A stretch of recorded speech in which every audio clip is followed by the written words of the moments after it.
Hello, this is the Cobra RM40C, which is a rear roller mower with a 16-inch cut. This is how it arrives with you in a big cardboard box like this, all neatly packed away. So what I'm going to do is open it up, take everything out and show you how to get it ready so you can start mowing your lawn.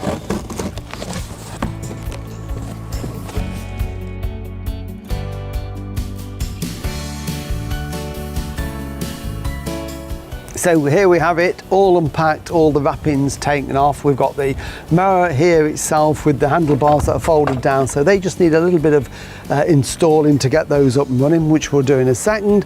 We've also got here the owner's manual and the engine manual there, so you need to keep those safe and you also need to read them.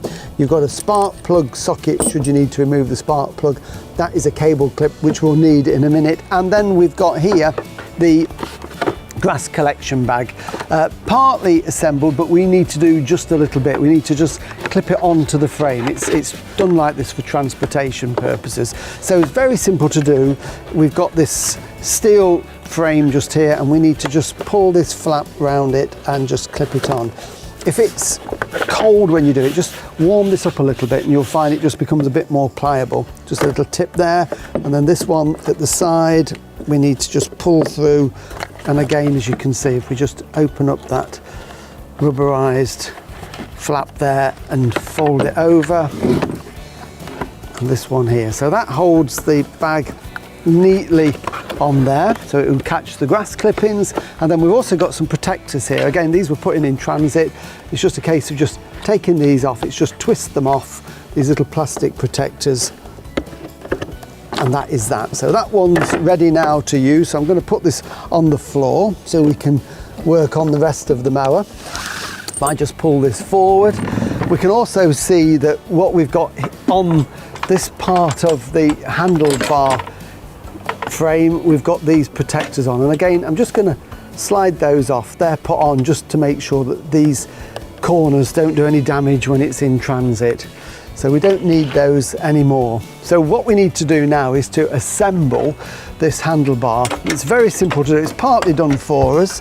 So just unhook that from under there.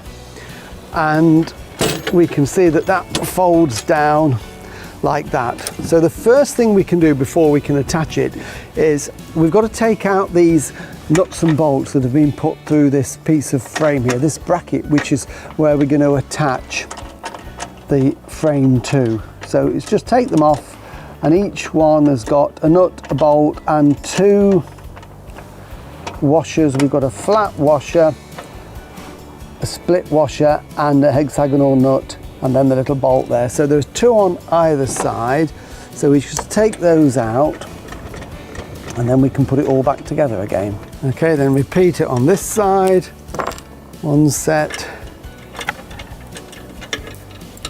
and the other set just there. Okay, so what we need to do now is just to offer this up into position. So when it's finished, it will be like that. So I'm going to just push the flattened end of the handlebars, making sure that we're not chopping the cable or anything, and make sure we get that in the right place, and that's absolutely fine, so it's not trapped. And what we need to do is just line up the square holes in the bracket and on the flattened end of the handlebar, and then take one of the bolts and push that through the hole and lock it into position. It's got a square hole and the end there of this little bolt is square, so that just locks it into position and stops it twisting.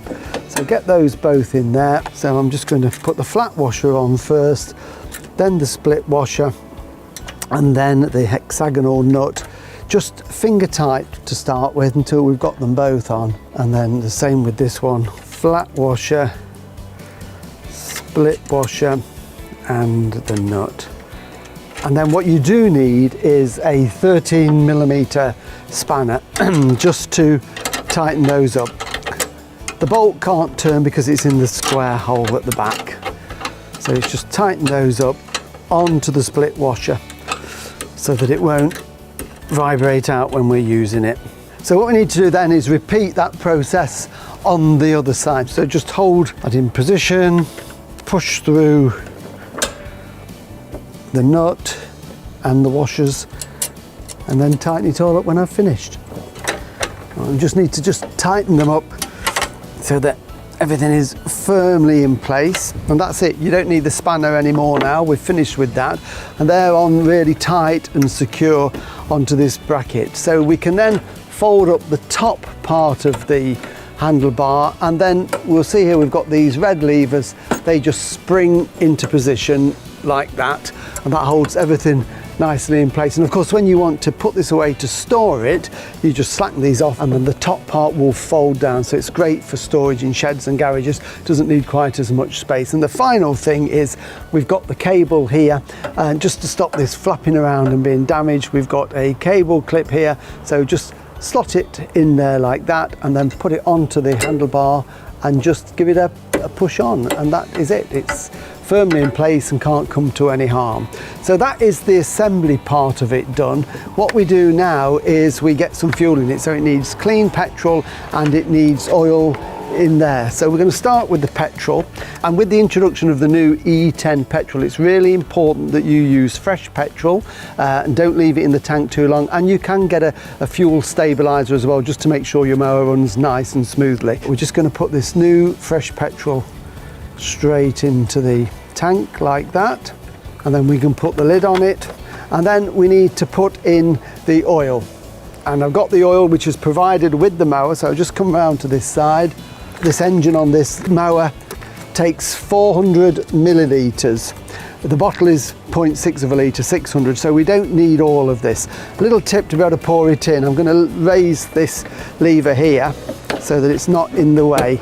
So I've got better access now to the filler cap. So this yellow one is the oil cap, and it's also the dipstick as well. So we've got the dipstick there so we can check the oil when we've got 400 millilitres in it. So we're just going to pour that in there gently.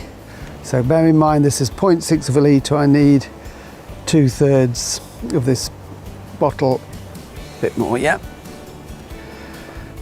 What's a good idea as well is always use the dipstick as a double check. So I'm just going to wipe the dipstick to make sure there's no residues. Just tighten that down to where it would be when the mower's in use. Take it out, and then we can just check the oil level on there. And I can see that it's difficult to see because this is new shiny oil, but the oil is pretty much just to the top of that hatching just there. So it just needs a little bit more. That's the level we're aiming for, where my finger nail is just there. So I'm about 2/3 of the way up that hatching. So it needs just a little bit more oil in there. And then we can put the top on. We'll just wipe the dipstick again to get rid of any oil on it.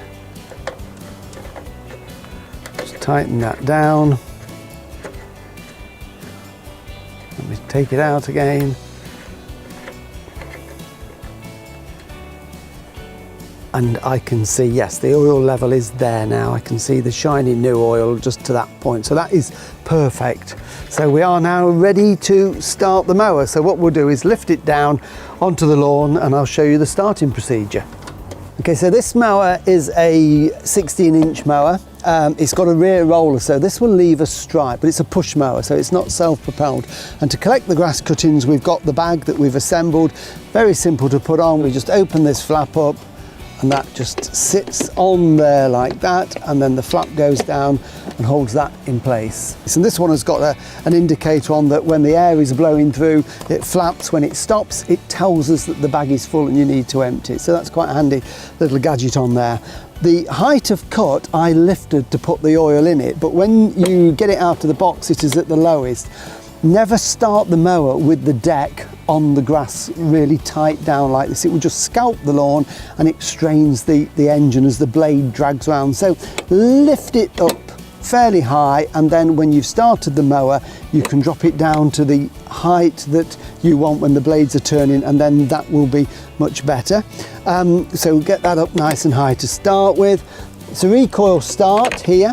And what we want to do is to hook it into this little bracket just here. So to do that, I'm going to pull back the red lever that takes some of the compression out of the engine, and I'm just carefully going to pull that out. We just do it this once to set the mower up, and that loops around there, and that is now in position. So when we want to start the mower, instead of bending down, we can do it from a standing position like this.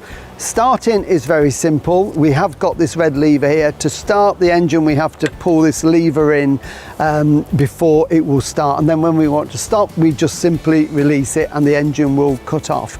And when we're starting from cold, there's a primer button just here. There's no choke or throttle lever. This is all you need to do, and we just prime this by pushing it 3 or 4 times at the beginning, and that gets a little bit of fuel into the carburetor and makes starting much easier. So to start it, it's pulling back the red lever. Bear in mind, this has never been started before. We've only just taken it out of the box, so it might take a few pulls, but normally first or second pull should be enough. So here we go.